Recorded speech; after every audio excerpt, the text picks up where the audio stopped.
اللہ رب العالمین والصلاة والسلام علی اشرف الانبیاء والمرسلین نبینا محمد وعلی آلہ واصحابہ اجمعین اما بعد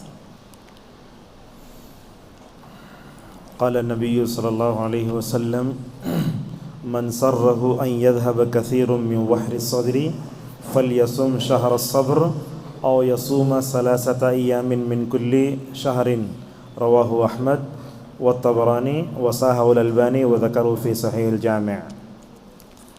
رمضان کا ایک پیغام ہے، وہ یہ ہے کہ رسول اللہ صلی اللہ علیہ وسلم نے فرمایا، جس آدمی کو اس بات کی خوشی ہے کہ اس کے سینے سے کینہ، کپٹ، دشمنی، حسد اور یہ چلے جائے تو اس کو چاہیے کہ وہ رمضان کے روزے رکھے یا ہر مہینے کے ایام 20 کے روزے رکھے۔ آپ جانتے ہیں اللہ تبارک و تعالیٰ نے انسان کو پیدا کیا تو اس میں دل کو پیدا کیا۔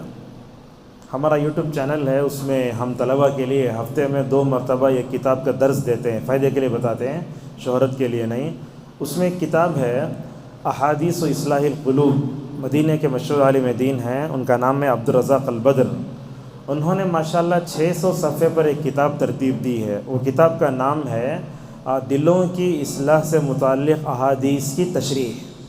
پوری حدیثیں جمع کی ماشاءاللہ، تقریباً شاید 2 سال پہلے انہوں نے کام کیا، تو رمضان سے پہلے وہ کتاب پر نظر پڑی تو بعض جامعہ دارالسلام امراواد کے طلباء نے کہا رمضان آتا ہے تو کتنی اچھی بات ہے کہ ہم اپنے دلوں کی اصلاح کر لیں، تو شروع کیا گیا۔ تو ہمارے چینل پہ وہ درس آج 2 سے 3 تک ہوا ہے، تو اسی درس میں جو چیزیں اہم تھیں اسی کو میں آپ کے سامنے بیان کرنے جا رہا ہوں۔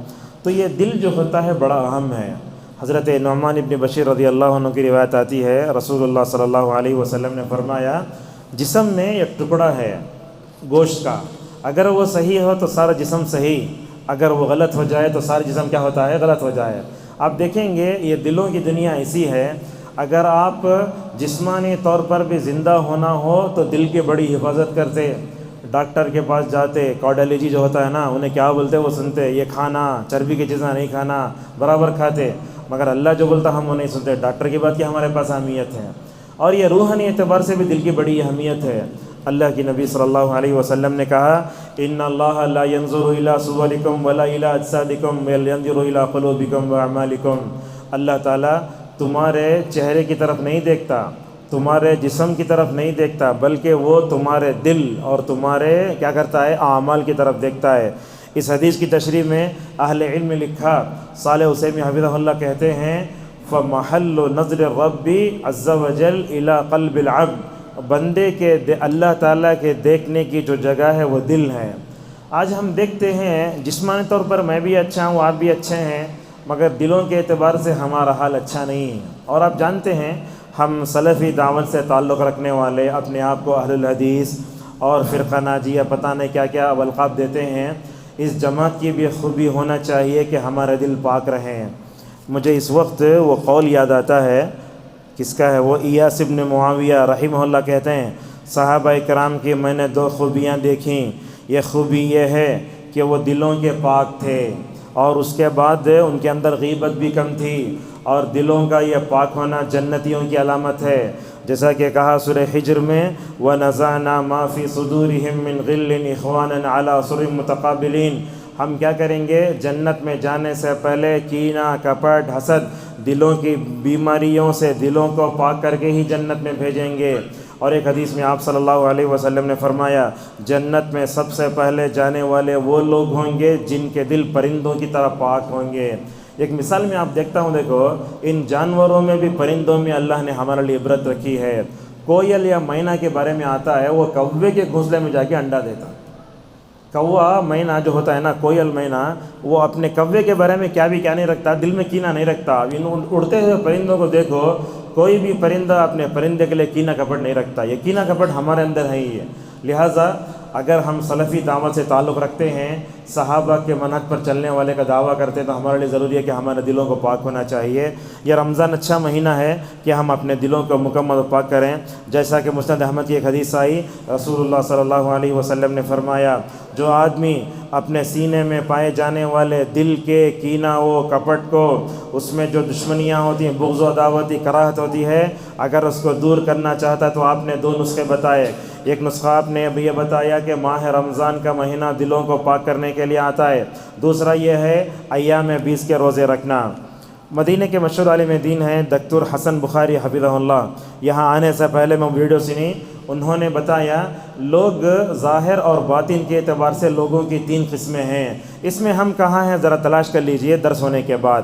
پہلی قسم وہ ہے، بعض لوگ ایسے ہوتے ہیں جو ظاہری اعمال پر ماشاءاللہ بڑے توجہ سے جو ہے عمل کرتے ہیں، مثال کے طور پر نماز ہے، وضو ہے، طواف ہے، اور جو ہے اس طریقے کی چیزیں، زکوٰۃ وغیرہ، ظاہر پر بڑی توجہ ہے، اذان ہوئی فوراً دکان بند کر کے بھاگ کر آ جاتے ہیں۔ لیکن سوال یہ ہے، جب ہم نماز پڑھ رہے ہیں تو ہمارے دلوں کی جو ہے اصلاح کیا ہے؟ آپ نماز میں آپ جھکے، مگر نماز میں اگر اللہ کے سامنے آپ کا دل نہیں جھکا تو میں سمجھتا ہوں آپ کو نماز کا پورا ثواب نہیں ملے گا۔ اسی لیے اصحاب رسول صلی اللہ علیہ وسلم کے بارے میں آتا ہے، وہ جب جھکتے تھے تو دل بھی ساتھ میں جھکتا تھا۔ ہم یہاں مسجد میں آتے ہیں، نماز پڑھتے ہیں، ہمارے دل میں بزنس کی جو ہے وہ مطلب محبت ہوتی ہے۔ جب ہم آتے ہیں تو بازار کی پوری پلاننگ ہم کرتے ہیں، نہیں ہونا چاہیے۔ محراب کو محراب کیوں کہتے ہیں؟ علماء نے اس بات کی وضاحت کی، عربی زبان میں حرب جنگ کو کہتے ہیں۔ بندہ جب نماز میں کھڑے ہوتا ہے، ہر طرح کے خیالات کو، دنیاوی محبت کو مسجد کے باہر جھٹک کر کے آ گیا تو اس کے دل پر ماشاءاللہ اچھا اثر ہوتا ہے۔ لہٰذا اگر ہم نماز پڑھ رہے ہیں، اگر ہمارے دلوں میں تقویٰ نہیں تو میں سمجھتا ہوں ہماری نمازوں کا پورا ثواب ہمیں نہیں ملے گا۔ دوسری قسم ہے، بعض لوگ ایسے ہوتے ہیں جو دل کے اعمال پر ماشاءاللہ بڑی توجہ دیتے ہیں۔ مثال کے طور پر ہمارے دل میں اللہ کی محبت بھی ہے، خوف بھی ہے، رجا بھی ہے، امید بھی ہے، مگر ظاہر پہ توجہ نہیں دیتے۔ بعض لوگوں کو ہم نے دیکھا سب مخلوق سے کٹے کٹے رہتے ہیں، وہ اچھی بات نہیں ہے۔ آپ کے دل میں ٹھیک ہے اعمال قلبیہ پہ آپ نے توجہ دی، آپ کے دل میں محبت بھی ہونا، اللہ سے امید بھی ہونا، خوف بھی ہونا، مگر آپ لوگوں سے اگر تعلقات کٹ کر لے تو یہ بات صحیح نہیں ہے۔ رسول اللہ صلی اللہ علیہ وسلم نے فرمایا، المؤمن الذي يخالط الناس ويصبر على اذاهم خير من الذي لا يخالط الناس ولا يصبر على اذاهم۔ آپ نے کہا وہ مومن بہتر ہے جو دوسروں سے تعلقات رکھتا ہے۔ تعلقات رکھے تو کیا ہوتا، سامنے والا ہم نہ ستاتا، یہ حقیقت ہے۔ دنیا میں آپ دیکھ لو، کوئی بھی آدمی تعلقات رکھ کے بغیر تکلیف کے انہیں تعلقات کو سہ سکتا ہی نہیں ہے۔ آپ دیکھ لیں، شوہر کو اللہ تعالیٰ بیوی سے آزماتا ہے، بیوی کو شوہر سے آزماتا ہے، مسجد کے منتظمین کو امام سے آزماتا ہے، امام کو اس سے آزماتا ہے، اللہ تعالیٰ ٹیچر کو آزماتا ہے طلباء سے، طلباء کو ٹیچر سے آزماتا ہے۔ بلکہ علامہ ابن القیم رحمہ اللہ، وَجَعَلْنَا بَعْضَكُمْ لِبَعْضٍ فِتْنَةً، کہ ہم نے تم میں سے بعض کو بعض کے لیے آزمائش بنایا ہے۔ یہ دنیا تعلقات میں جب جائیں گے تو بغیر صبر کے آپ کو کام نہیں لگتی، اسی لیے کہا اتصبرون، صبر کرو۔ لہٰذا ایک طرف آپ اعمال قلبیہ پہ توجہ دو، مگر لوگوں کے ساتھ تعلقات رکھ کر ان سے ہونے والی تکلیفوں پر صبر کرو، ماشاءاللہ میں سمجھتا ہوں وہ مومن سب سے بہترین ہے۔ اور تیسری قسم ہے، بعض لوگ ایسے ہوتے ہیں اللہ سے تعلق بھی ہے، لوگوں سے تعلق بھی ہے، اپنے ظاہر کو بھی اچھا کر لیتے ہیں، اپنے باطن کو بھی اچھا کرتے ہیں۔ کیسے مثال، جمعہ آیا نہا لی مگر دل بھی پاک ہے، ایسے لوگ تو اللہ تبارک و تعالیٰ کو بہت پسند ہیں۔ اسی لیے شاید رسول اللہ صلی اللہ علیہ وسلم پر جب آیتیں اتری، کون سی؟ وَثِيَابَكَ فَطَهِّرْ، اے اللہ کے نبی آپ اپنے کپڑوں کو پاک کیجئے۔ اس آیت کی تفسیر میں علماء کے 5 اقوال ہیں، اس میں قول یہ بھی ہے کہ آپ جو ہے اپنے دل کو بھی پاک کرو، اپنی نیت کی بھی مکمل طور پر اصلاح کرو۔ یہ بات یاد رکھیں، آپ اپنے ظاہر کو سنوار لینا اور باطن سے غافل ہو جانا یہ منافقین کی علامت ہے۔ ایسے تو ہوتا تھا، منافقین اپنے دل میں کفر کو رکھ لیا ہے اور اپنے زبان سے اسلام کا دعویٰ کرتا تھا۔ ایسے لوگ تو رسول صلی اللہ علیہ وسلم کے زمانے میں کیا ایمان تھا۔ حضرت عمر فاروق رضی اللہ عنہ کا رسول اللہ صلی اللہ علیہ وسلم نے بعض منافقین کے بارے میں حضرت حذیفہ کو بتایا تھا، میری امت میں یہ منافق ہے، یہ منافق ہیں۔ حضرت عمر کو معلوم ہو گیا کہ اللہ کے رسول صلی اللہ علیہ وسلم نے حذیفہ کو بتایا ہے کہ میرے امت میں منافق کون کون ہیں۔ حضرت عمر کا ایمان کیا، جن کو دیکھ کر شیطان اپنا راستہ بدل لیتا تھا، انہوں اپنے بارے میں نفاق میں کیسے ڈرتے تھے، جا کے حذیفہ سے پوچھتے ہیں، اے حذیفہ میں تمہیں اللہ کا واسطہ دے کر پوچھتا ہوں، جن منافقین کے نام رسول اللہ نے تمہیں بتائے اس میں میرا نام تو نہیں؟ اللہ اکبر، ایسا ایمان ہمارا ہونا چاہیے۔ تو ہمارا ظاہر اچھا ہے، باطن کی دنیا اگر ہم مطلب ایسا کرتے ہیں تو میں سمجھتا ہوں اچھی بات نہیں ہے، بلکہ ایسا سمجھ میں آتا ہمیں ظاہر اچھا بنا لیے، باطن کو ایسے ہی چھوڑ دیے، دل کو چھوڑ دیے، تو دلوں کی اصلاح بھی بہت ضروری ہے۔ رسول صلی اللہ علیہ وسلم فرماتے ہیں جو آدمی مطلب رائی کے دانے کے برابر بھی تکبر اپنے دل میں رکھا تو جنت میں نہیں جائے گا۔ لہٰذا یہ رمضان کا موقع ہمیں بتاتا ہے کہ ہم اپنے دل کو پاک رکھیں۔ ہمارا دل ذمہ داروں کے لیے پاک ہونا، ہمارا دل سب کے لیے پاک ہونا، سب کے لیے، تراویح پڑھانے والے سے متعلق، درس دینے والے سے متعلق، مسجد کی انتظامی سے متعلق، ہم جس کے پاس کام کرتے ہیں اس سے متعلق ہمارا دل پاک ہونا چاہیے۔ جب دل پاک ہوگا تو کیا ہوگا؟ ماشاءاللہ ہم ان کے حق میں دعا کریں گے۔ آج کل تو حال ایسا ہے ہم اپنے ماں باپ کے لیے بھی دعا نہیں کرتے۔ ابن عثیمین رحمہ اللہ نے کہا ماہ رمضان میں اپنے ماں باپ کی طرف سے صدقہ کرنے سے بہتر یہ ہے کہ تم اپنے ماں باپ کی جو ہے مغفرت کے لیے دعا کرو۔ دعا سکھائی گئی نا، رب ارحمہما کما ربیانی صغیرا، یہی دعا ہے۔ ماشاءاللہ ایسے تھے حضرت نوح علیہ السلام، ان کے ماں باپ شاید مسلمان تھے، ہر اس میں دعا کرتے ربنا اغفر لی ولوالدی۔ دیکھیے حضرت ابراہیم نے بھی دعا کی رب اغفر لی ولوالدی، اس دعا کی، لیکن بعد میں ان کو مغفرت نہیں کرنا بلکہ منع کر دیا گیا۔ بہرحال اپنے دل میں تکبر مت کرو، اپنے دل میں حسد کینہ مت رکھو۔ اور خصوصاً ایک بات، آج کل کچھ ایسے ویب سائٹس ہیں، کچھ ایسے مطلب نصیحت کرنے والے لوگ ہیں، خطبہ ہیں، کتابیں ہیں، جماعت تنظیمیں ہیں جو صحابہ کے بارے میں معاشرے میں غلط فہمی پھیلا رہے ہیں۔ یہ صحابہ کے بارے میں بغض و عداوت رکھنا ہمارے ایمان کے لیے خطرہ ہے۔ میں تو سمجھتا ہوں جو شیعہ اور رافضی ابو بکر کے بارے میں کینہ رکھتا ہے، حضرت عمر کے بارے میں کینہ رکھتا ہے، عثمان کے بارے میں کینہ رکھتا ہے، وہ ان جو ہے صحابہ کے بارے میں کینہ کپٹ رکھ کے کبھی اپنے جنت میں، اللہ تعالیٰ کی جنت میں نہیں جا سکتا۔ اور حضرت ابراہیم کی ایک بات آپ کو بتاتے ہیں، اللہ تبارک و تعالیٰ نے حضرت ابراہیم کے بارے میں ایک بات کہا حضرت ابراہیم نے دل نہیں قلب سلیم پایا تھا۔ وہ قلب سلیم کیا وہ؟ میں سمجھتا ہوں یہ قلب سلیم شاید پوری مخلوق میں سے بہت کم لوگوں کو ملتا ہے۔ قلب سلیم کی وضاحت کرتے ہوئے علامہ ابن القیم رحمہ اللہ کہتے ہیں اگر آپ اپنے دل کو قلب سلیم بنانا چاہتے ہیں تو اس میں 5 چیزیں نہیں ہونا چاہیے۔ کیا کیا چیز؟ سب سے پہلے شرک۔ کہاں ہے امت میں؟ دیکھا جائے 90% امت شرک میں پڑی ہوئی ہے۔ قلب سلیم کہاں پیدا ہوگا؟ دوسرا یہ ہے کہ ہمارے دلوں میں بدعت بھی نہیں ہونا چاہیے۔ جامعہ دارالسلام کے وہ ابھی زندہ ہیں الحمدللہ، عبدالصمد عمری حفظہ اللہ، ہمیشہ بولتے اللہ نے ہمیں جو زندگی دی ہے نا وہ زندگی سنتوں پر عمل کرنے کے لیے ناکافی ہے، بدعتوں پر عمل کرنے انسان کیوں جائے؟ تیسری چیز یہ ہے اگر بندہ اپنے دل کو قلب سلیم بنانا چاہتا ہے تو اسے شہوت سے دور رہنا چاہیے۔ روزہ رکھ لیے، روزے کے آداب کا خیال نہیں رکھے، گانے دیکھ لے رہے ہیں، شارٹس دیکھ لے رہے ہیں، سب دیکھ رہے ہیں، تو اس کا اثر نعوذ باللہ ہمارا دلوں پر ہوتا ہے۔ چوتھی چیز ہے اگر ہم اپنے دل کو قلب سلیم بنانا چاہتے ہیں تو اسے غفلت سے بھی دور کرنا ہوگا۔ پہلے رمضان میں ہم تراویح پڑھنے آئے، دوسرے عشرے میں بیک مارے ایسے چلے گئے، تو میں سمجھتا ہوں رمضان کا دل ہمارے دل پر نہیں ہوا ہے۔ 5ویں چیز ہے انسان اپنے دل کو قلب سلیم بنانا چاہتا ہے تو اسے نفسانی خواہشات سے بھی مکمل طور پر دور رہنا چاہیے۔ اللہ تعالیٰ کے بارے میں اللہ تبارک و تعالیٰ نے خود رسول صلی اللہ علیہ وسلم سے کہا فلا تتبع الہوا، اے اللہ کے نبی نفسانی خواہشات کے پیچھے مت پڑو۔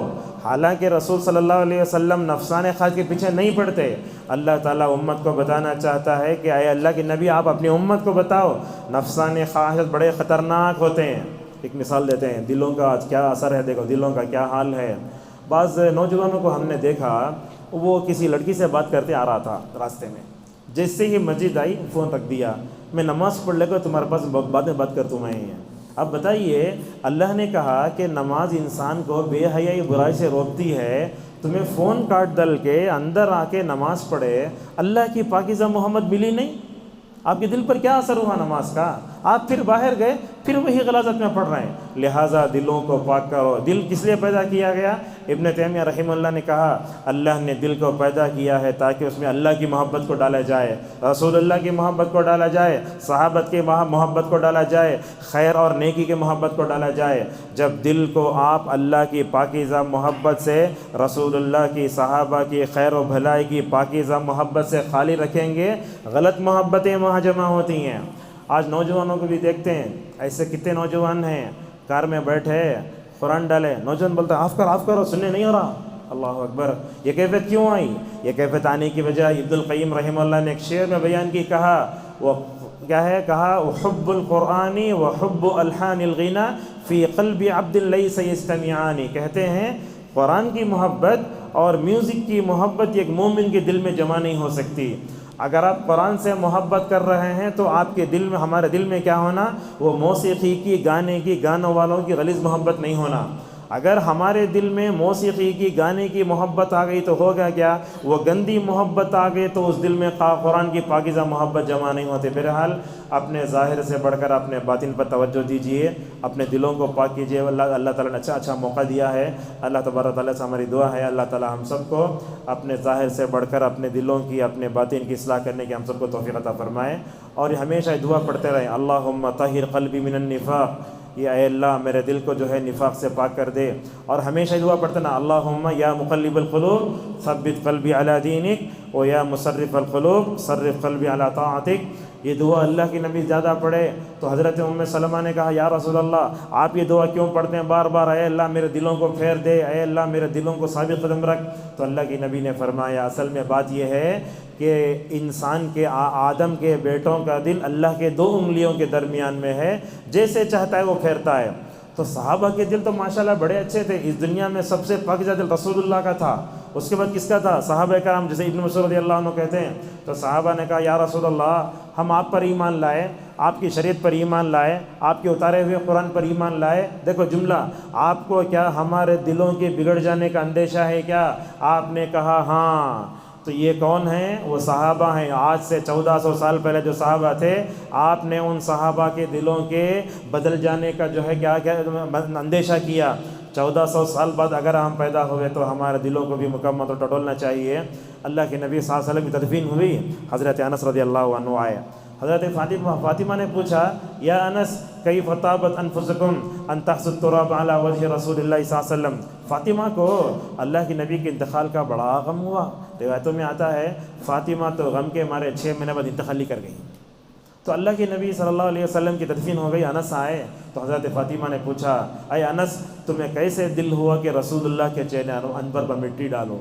تو انس رضی اللہ عنہ کہتے ہیں رسول اللہ کی تدفین ہوئی نا، اس سے پہلے ہمارے دل الگ تھے، لیکن رسول اللہ کو ہم نے جب دفن کر دیا ہمارے دل بدل گئے.